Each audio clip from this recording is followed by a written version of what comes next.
अभी तो पूज्य बापू रोजगार योजना हो गया है। ये मोदी सरकार केवल नाम बदलने का काम करती है, ओरिजिनल काम नहीं किया। चाहे जनधन योजना कांग्रेस से इन्होंने चुराया था, डायरेक्ट बेनिफिट ट्रांसफर भी कांग्रेस से चुराया,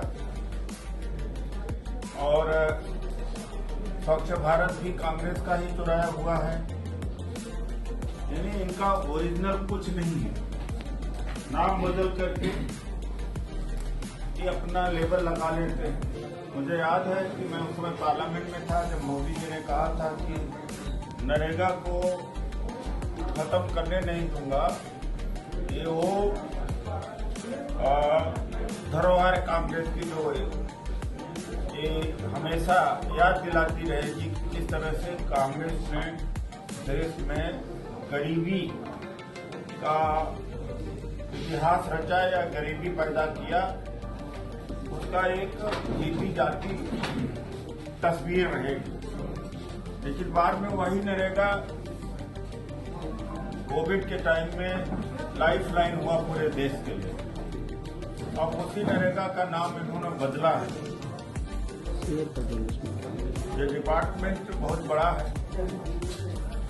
आई थिंक पता कर सकते हैं, और नहीं लगा हुआ है तो आप वहाँ के अधिकारियों से मिलकर ये बोल सकते हैं कि आपने यहाँ पर लोकल कमेटी का जो गठन किया गया है उसके सदस्यों का विवरण आपने बोर्ड पर नहीं लगाया हुआ है, तो हम किसको शिकायत करें? तो गठन करना भी कमेटी अनिवार्य है, उसको प्रदर्शन करना भी अनिवार्य है। ऐसा नहीं कि आपने फाइल में बना के रख दिया और हमें पता ही नहीं कि उसका सदस्य कौन है और किसके पास शिकायत करें, तो वो सारी सूचना भी प्रकाश करना अनिवार्य है। तो पॉज के माध्यम से भी हम हमारे आंध्र संगठन के जो महिला कामगार हैं उनको हम सुरक्षा प्रदान कर सकते हैं। आज मैं आपको पॉज के बारे में बताऊंगी। जब हमारे बात चल रही है अनऑर्गेनाइज सेक्टर की, तो उस अनऑर्गेनाइज सेक्टर का एक बहुत बड़ा पार्ट है, 50% हमारे क्लीनियर्स की।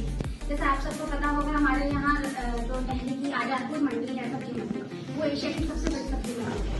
इसमें डेली रोज के 25 से 30 हजार वर्कर काम करते हैं, जो फलों की सब्जियों की कटिंग करना, उन बोरियों को उठाकर दुकानों तक या जहाँ भी डेस्टिनेशन है वहाँ तक लेके जाना है, ये सारा कार्य महिलाएं भी करती हैं और पुरुष भी करते हैं। तो लगभग 50% जो महिलाएं आजादपुर मंडी में काम करती हैं।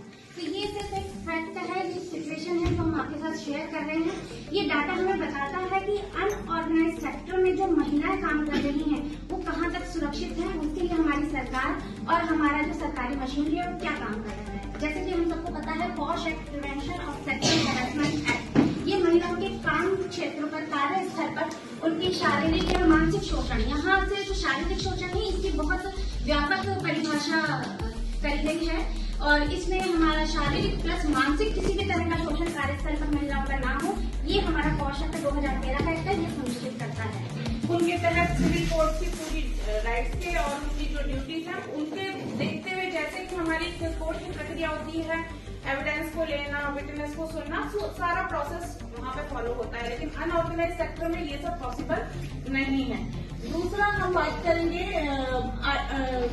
Who is protected. अब